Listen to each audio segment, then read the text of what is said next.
मोठ्याने वाचायचंय.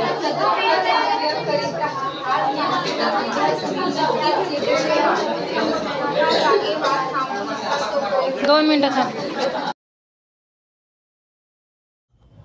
और अपने बात की शुरुआत एक छोटी सी कहानी से करता हूँ. आप कहानी सुनने के लिए तैयार हैं क्या? हाँ या ना? एक गुब्बारा बेचने वाला था. क्या बेचता था?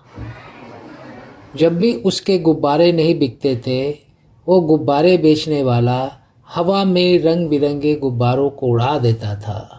कभी लाल गुब्बारे, कभी पीले गुब्बारे, कभी हरे गुब्बारे.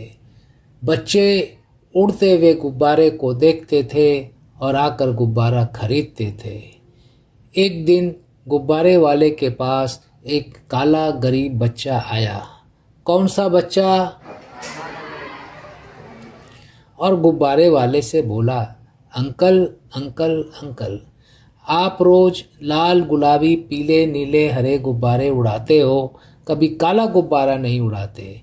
क्या काला गुब्बारा उड़ेगा क्या? आप बताओ विद्यार्थी मित्रों, काला गुब्बारा उड़ेगा क्या? गुब्बारे वाले ने एक काला गुब्बारा लिया, उसमें हवा भरी और गुब्बारे को उड़ा दिया. माझं मन शांत झालं आणि मला माझं मन मोकळं झालं. आणि स्टोरी ऐकल्यानंतर काय वाटलं? काय शिकलीस तू? स्टोरीमध्ये एक फुगावाला होता, त्याच्याकडे काळा मुलगा आला. त्यांनी म्हणला, काका काका मला एक काळा फुगा उडून दाखवा. मग त्यांनी त्या काका मुलाला खूप आनंद झाला. मग लगेच दुःखी झाला. ते काका विचारले, का दुःखी का झाला? मग तो मुलगा म्हणला, असंच दाखवल्यासारखं मला पण पुढे जायचं. म्हणून ते काका म्हणले,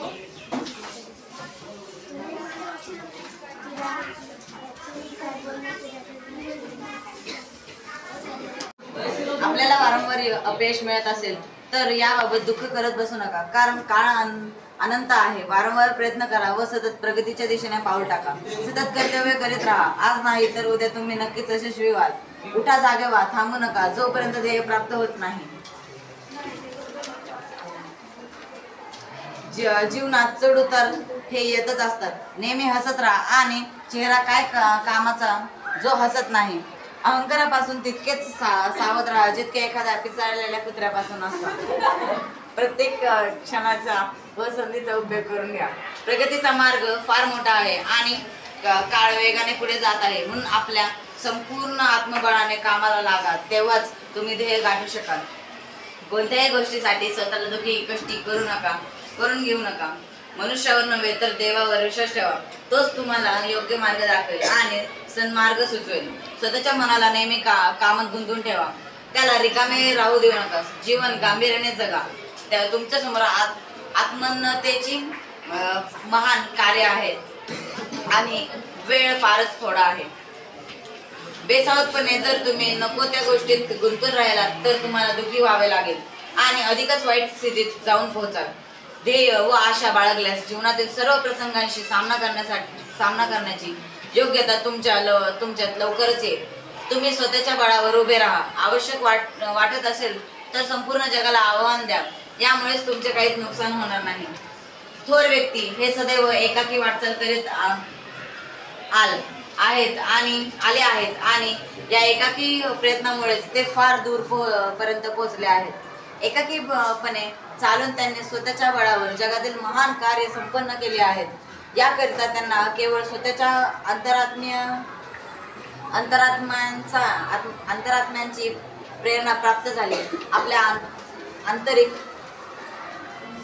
सुखानेच ते नेहमीच प्रफुल्लित झाले आहेत. दुसऱ्यांनी येऊन आमचे दुःख दूर करावे अशी आशा कधीच बाळगली नाही. स्वतःच्या वृत्तीमध्येच त्यांनी आपला आश्रय शोधला आहे. एकटेपणा हेच जीवनातील परम सत्य आहे. परंतु एकटेपणापासून घाबरणे, त्रागा करणे, कर्तव्य पथावरून विचलित होणे हे महापाप होय.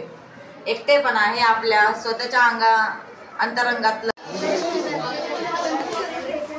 कारण आपल्याकडे वेळ खूप आहे आणि आपण त्या वेळेचा सदुपयोग करायचा आहे आणि आपण प्रगतीच्या मार्गावर पाऊल टाकायचं आहे. आपण प्रगतीच्या मार्गावर पाऊल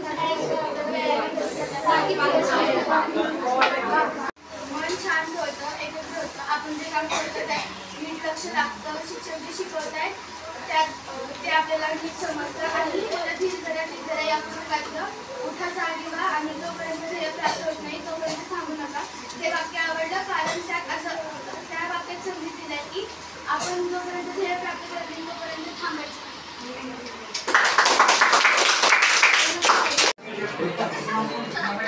आपण मेडिटेशन केलं. मेडिटेशनमुळे आम्हाला फोकस करण्यासाठी मदत भेटते. त्याच्यामुळे आम्ही अभ्यासात त्याचा युजफुल होईल आम्हाला आणि आम्ही रोज मेडिटेशनचा उपयोग करू आणि अभ्यासात पुस्तक वाचलं. पुस्तकाची स्टार्टिंगची 2 लाईन्स मला आवडले.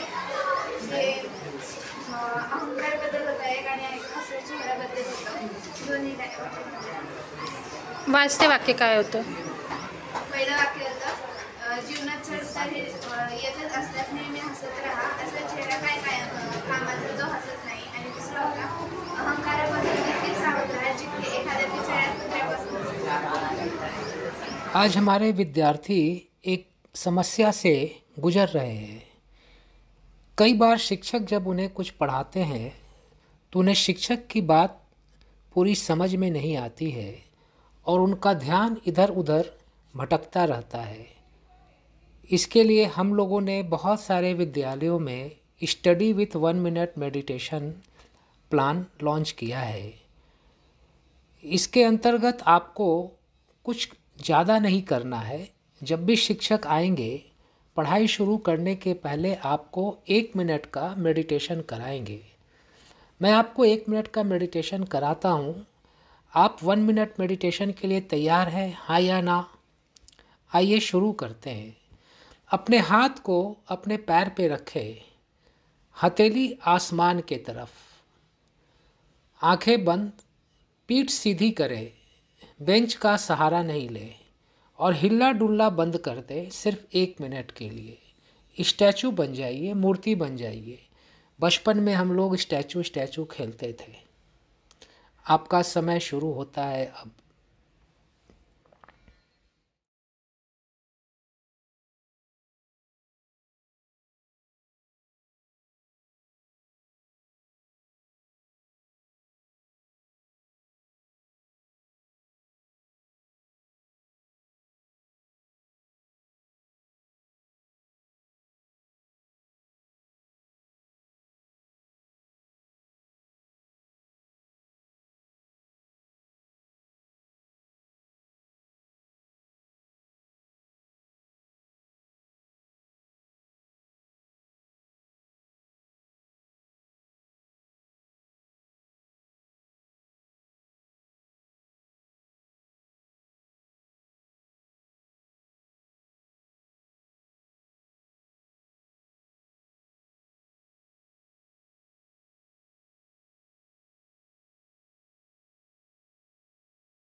अब दोनों हाथों को आपस में घर्षण करें, रब करें, शक्ति पैदा करें और अपने हथेली को चेहरे पर रखें और अपनी आँखों को हथेली के अंदर खोलें और बंद करें, फिर खोलें और अपनी हथेली को धीरे से अपने पैर पे रख लें। आपका मन कुछ शांत हुआ? यस और नो? अब इस शांत मन से आप जब भी शिक्षक की बात सुनेंगे, शिक्षक की बात आपको ज़्यादा समझ में आएगी और आपके मेमोरी में स्टोर हो जाएगी। और आप जब एग्ज़ाम में प्रश्नों का उत्तर देने बैठेंगे तो आपकी मेमोरी आपको आंसर सप्लाई करेगी। जब भी शिक्षक आएंगे हर पीरियड में, पढ़ाई शुरू करने के पहले आप सिर्फ 1 मिनट मेडिटेशन करें ताकि आपका मन शांत हो जाए और पहले वाले पीरियड में आपने जो पढ़ाई की है वो आपके दिमाग में एब्जॉर्ब हो सके, स्टोर हो सके। आप करने के लिए तैयार हैं? कर पाएंगे? यस और नो? थैंक। आपल्याला वारंवार अपयश मिळत असेल तरी याबाबत दुःख करत बसू नका, कारण काळ अनंत आहे. वारंवार प्रयत्न करावा, सतत प्रगतीच्या दिशेने पाऊल टाका, सतत कर्तव्य करीत राहा. आज नाही तर उद्या तुम्ही नक्कीच यशस्वी व्हा. छोटा जागे व्हा, थांबू नका. जोपर्यंत ध्येय प्राप्त होत नाही, जीवन तर हे येतच असतात. नेहमी हसत राहा. असा चेहरा कामाचा जो असतो. अहंकारापासून तितकीच सावध राहा जितकी एखाद्या पिसळलेल्या कुत्र्यापासून असतं.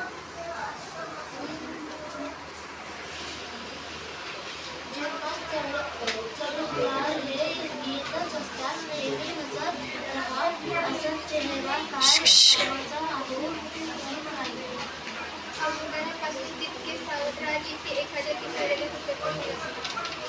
प्रत्येक क्षणांचा व संधीचा उपयोग करून घ्या. प्रगतीचा माध्यम फार मोठा आहे आणि काळ वेगाने पुढे जात आहे, म्हणून आपल्याला संपूर्ण आत्मबळाने कामाला लागा. तेव्हाच तुम्ही ध्येय गाठू.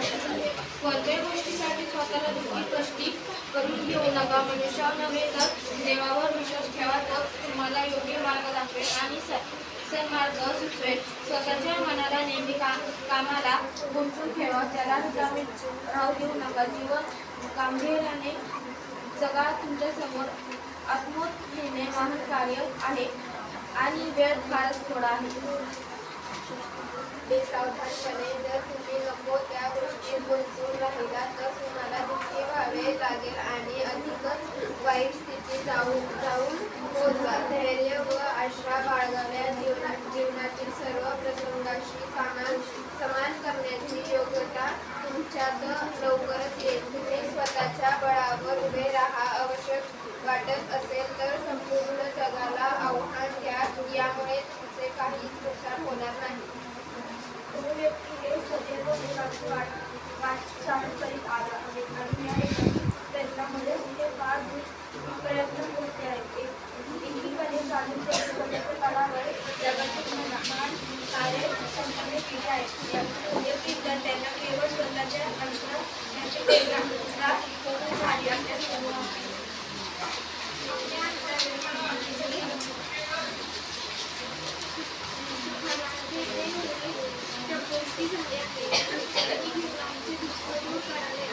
पुढे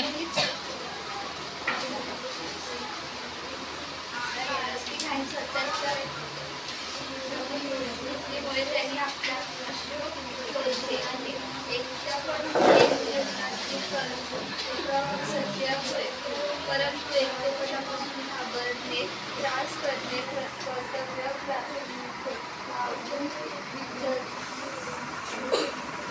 पुढे एकटेपणा हे आपल्या स्वतःच्या अंतरातील असलेल्या शक्तींना विसरून करणारे एक साधन आहे. स्वतःवर अवलंबून राहून तुम्ही आपल्या श्रेष्ठ शक्तींना प्रकाशात आणू शकता. शहरासाठी आपण असं मानले की आपल्या तुम्ही या दुःखात दुःखापोह करीत राहणाऱ्या त्या दुष्ट प्रतिबंधी आणि स्वतःच्या मनाला शुभ कर्मांमध्ये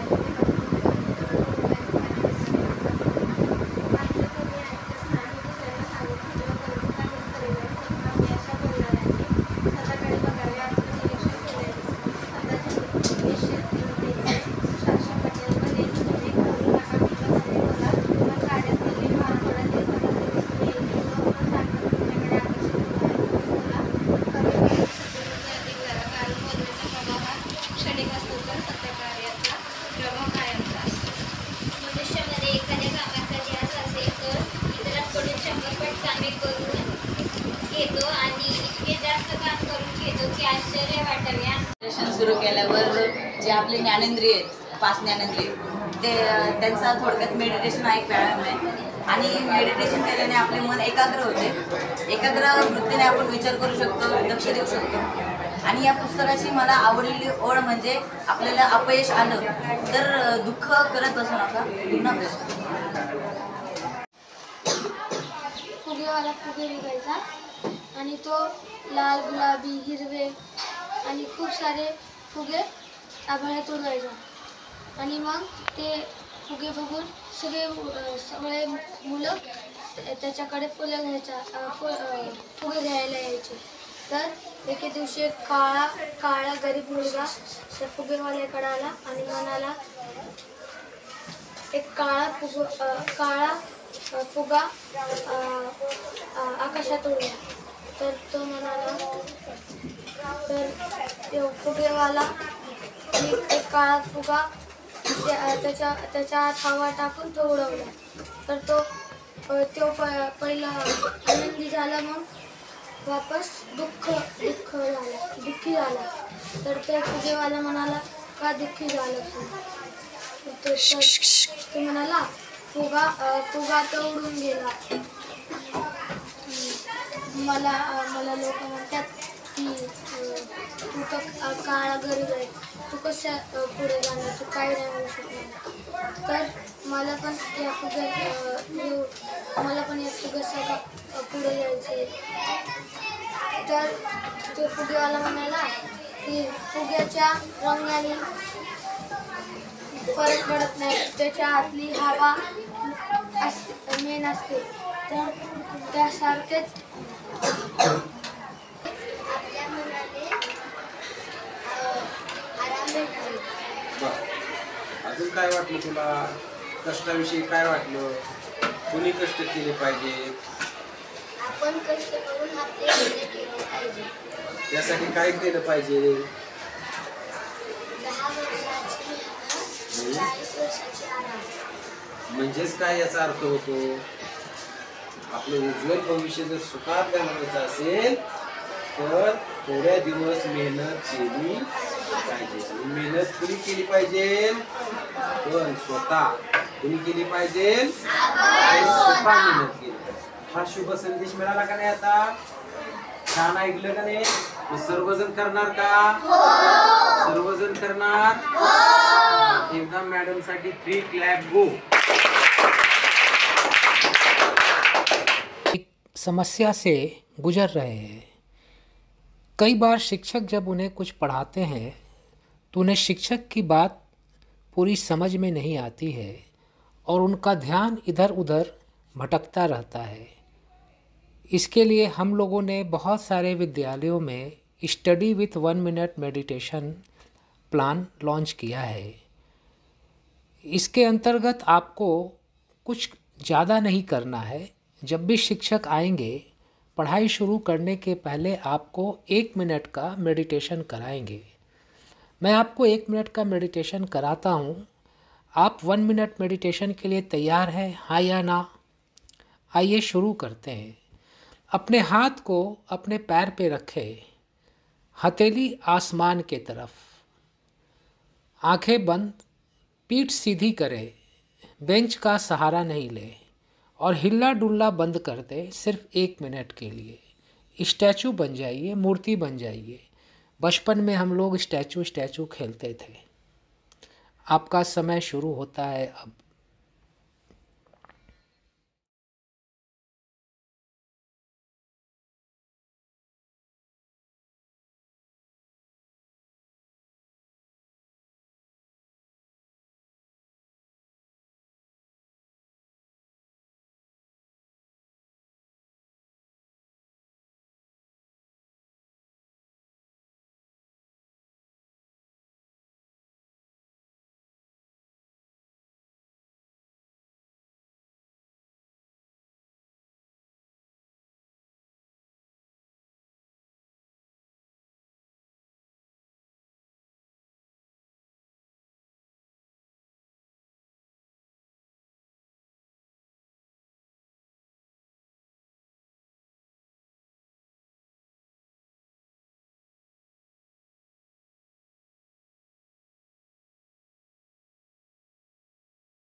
अब दोनों हाथों को आपस में घर्षण करें, रब करें, शक्ति पैदा करें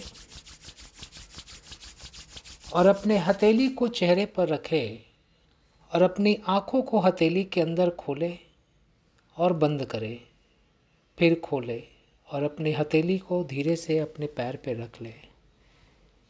आपका मन कुछ शांत हुआ? यस और नो? अब इस शांत मन से आप जब भी शिक्षक की बात सुनेंगे, शिक्षक की बात आपको ज़्यादा समझ में आएगी और आपके मेमोरी में स्टोर हो जाएगी। और आप जब एग्ज़ाम में प्रश्नों का उत्तर देने बैठेंगे तो आपकी मेमोरी आपको आंसर सप्लाई करेगी। जब भी शिक्षक आएंगे हर पीरियड में, पढ़ाई शुरू करने के पहले आप सिर्फ 1 मिनट मेडिटेशन करें ताकि आपका मन शांत हो जाए और पहले वाले पीरियड में आपने जो पढ़ाई की है वो आपके दिमाग में एब्जॉर्ब हो सके, स्टोर हो सके। आप करने के लिए तैयार हैं? कर पाएंगे? यस और नो?